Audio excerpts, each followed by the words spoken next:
Hey everybody, it is Mike. It is Saturday. That means it's time for Saturday Slashback Challenge.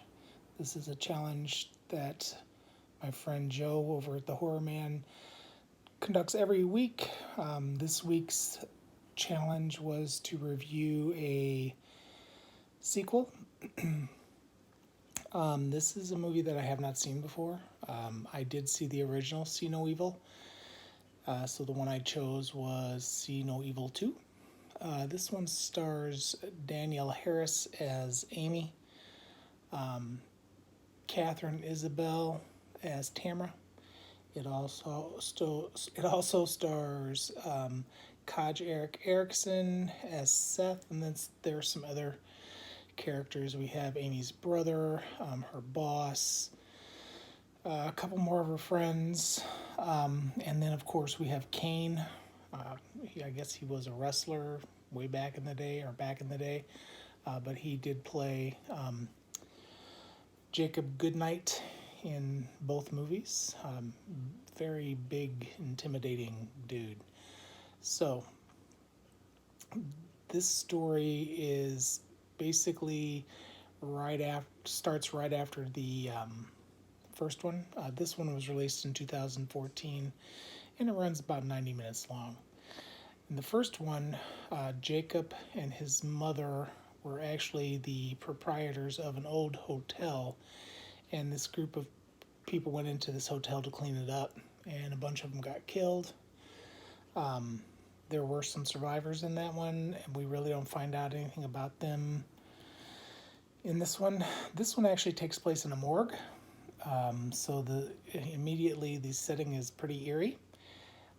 We have the morgue staff, and then it is Amy's birthday, and just as she is getting ready to leave to celebrate her birthday, they get word that all these dead people from this hotel are going to be showing up at the morgue, so she insists on staying for a little while. And since she did that, her boss let her friends come in for a little bit of a birthday party. All hell breaks loose when the supposedly dead Jacob Goodnight comes back to life. Now, I guess like any other horror movie, I guess it's possible. But this guy had literally a huge thing go through his head, his eye in the first one, and then he fell down and was impaled. And somehow he's still alive, but okay. So basically, he wakes up and he starts going through the morgue and pretty much, kills off people. I will say that the kills in this one was not as creative or gruesome as the first one.